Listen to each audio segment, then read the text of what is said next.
Yeah, hey, Ben. My name is Noah Lee, and I am from Window Rock, Arizona, and I am Navajo and Jemez Pueblo.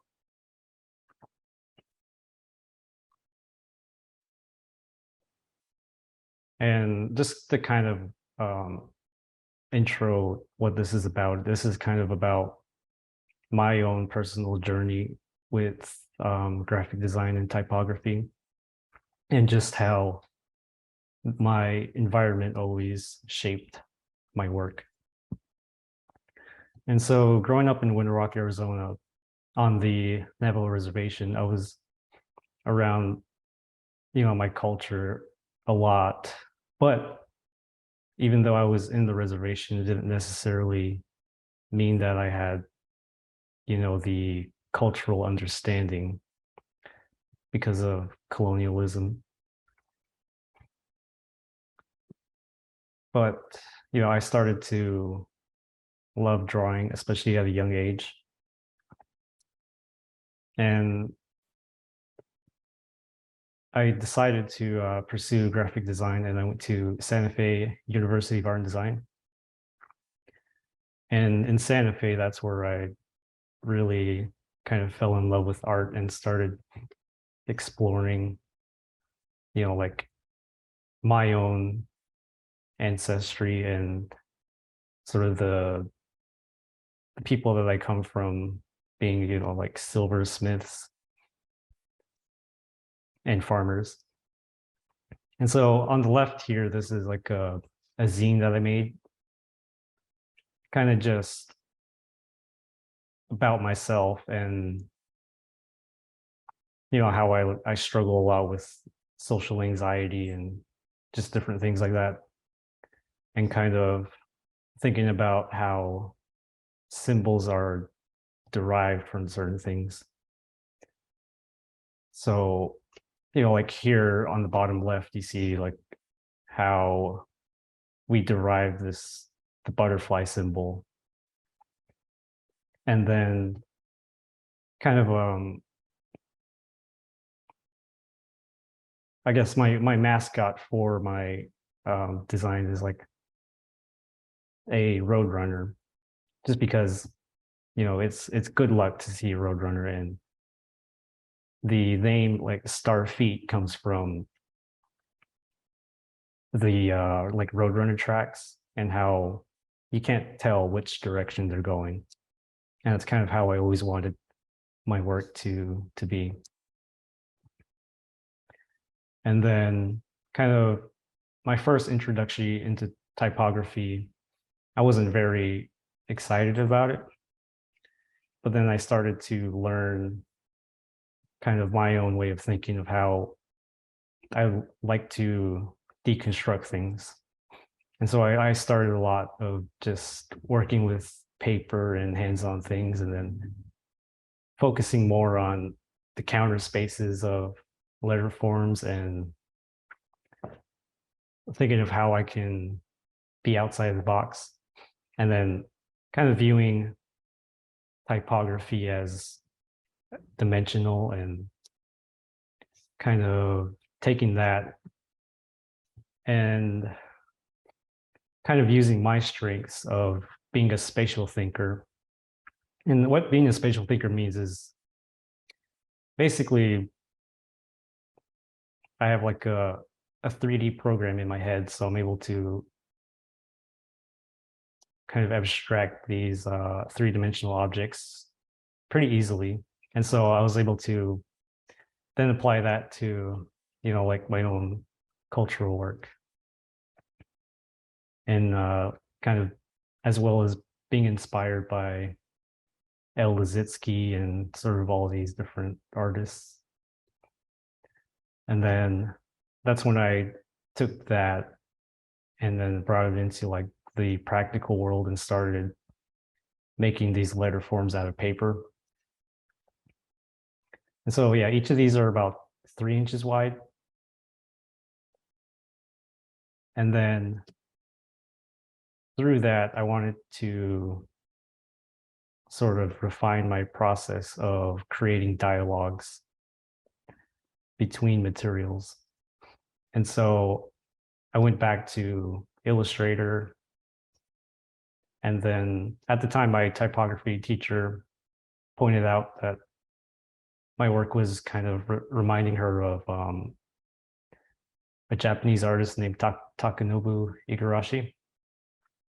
And so I then kind of took that inspiration in spades and started, really delving into this dimensional typography. And then I kept that sort of dialogue of going back and forth, and then into sort of more architectural drawings and like really learning how to draft out more dimensional work. So I was able to do one of these a day, and it was just kind of a lot of that being within the meditative process of like stippling with a pen. And then, like I said, you got to keep the dialogue going. So I went back to paper and kind of started learning about kirigami and like how pop-up books work and just all of the kind of simple mechanics of paper engineering, and then kind of applied that to typography. And kind of within that time, I was really wanting to teach myself all the like words for animals and everything. And so I started making these little like cue cards of each of the animals and Navajo words, as well as like colors and things like just kind of basic things like that. And it's very inspired by, like Navajo and Pueblo sculptures. And kind of how I see this project being applied in the future is like being used to teach kids. And, I kept teaching myself different words. And so here you have the seasons of, summer, spring, winter, and fall. And, you have the porcupine. And then just really like learning about minimalism. I kind of saw that in the Navajo culture of how, there's not a single wasted space in like textiles or and everything has meaning. And so, I kind of got into like more, I guess I would describe it as like pop art. And then leaning into the symmetricality of a lot of native art and taking that into typography. And yeah, a lot of it is just a lot of fun and exploring. And so here, I was thinking about how I can make every character in the alphabet symmetrical, as well as not having like closed counter spaces. So, I have the word monumental here.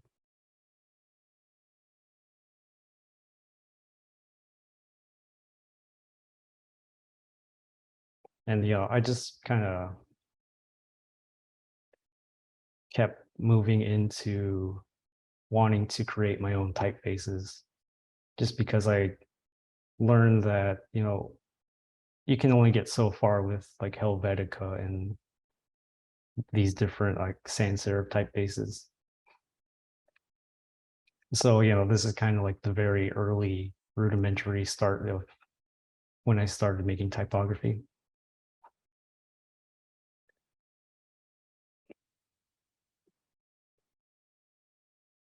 And then, kind of going back into my fascination with the ancestral Puebloans. And just kind of learning about Chaco Canyon and being enamored by how they were able to, like line up a lot of their dwellings with the star systems and constellations, and how, the night sky of New Mexico and Arizona is very like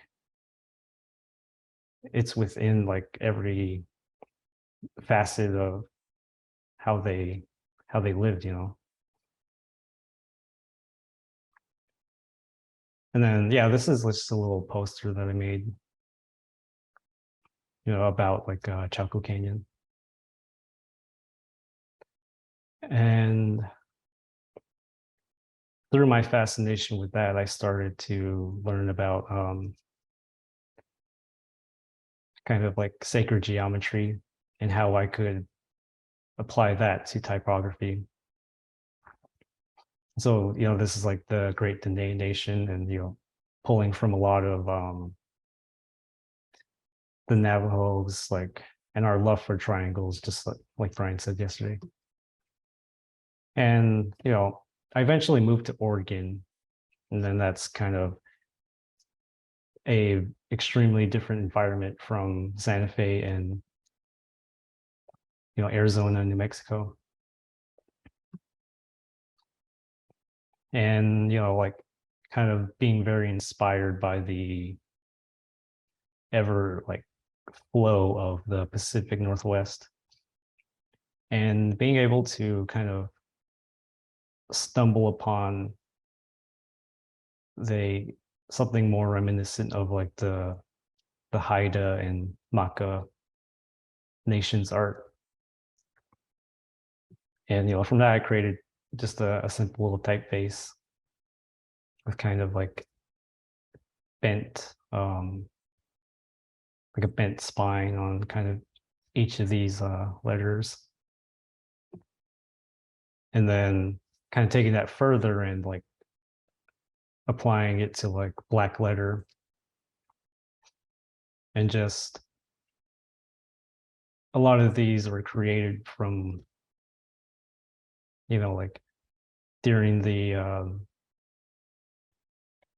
like DAPL, the code access pipeline, and just kind of being very frustrated with the state of, our people. And, like kind of furthering that style, I created this typeface called Surge. And it's, like the same thing of thinking about these flows and, just how the rivers and everything will flow through this. And then kind of thinking about these little like serifs and combine it with like the triangles. And, I was able to then start thinking of type as pattern. And then that's kind of when things started to really connect.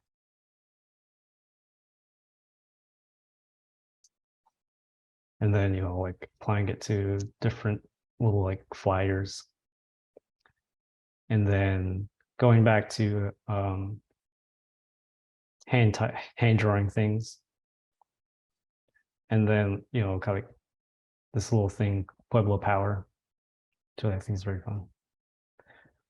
And then kind of coming back to just really being within the textiles and learning about my own visual language.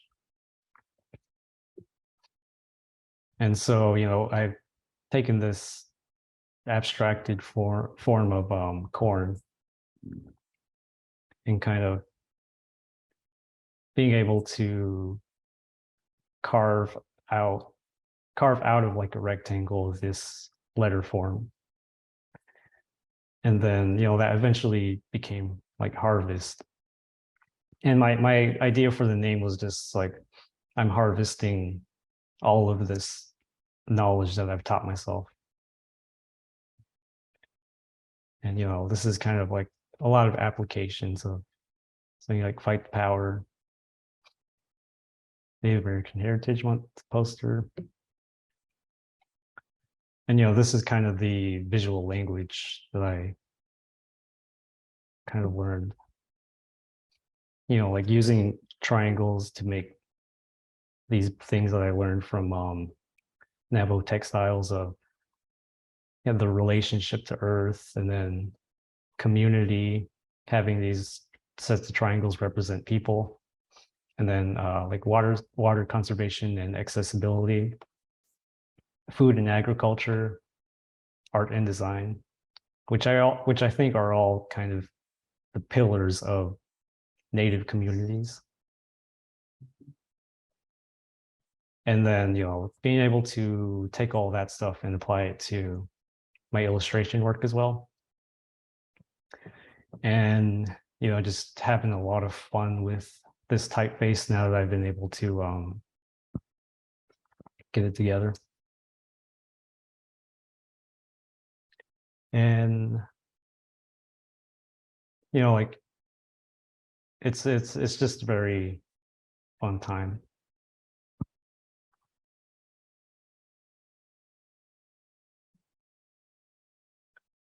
And then, yeah, here's back into a lot of my fun stuff.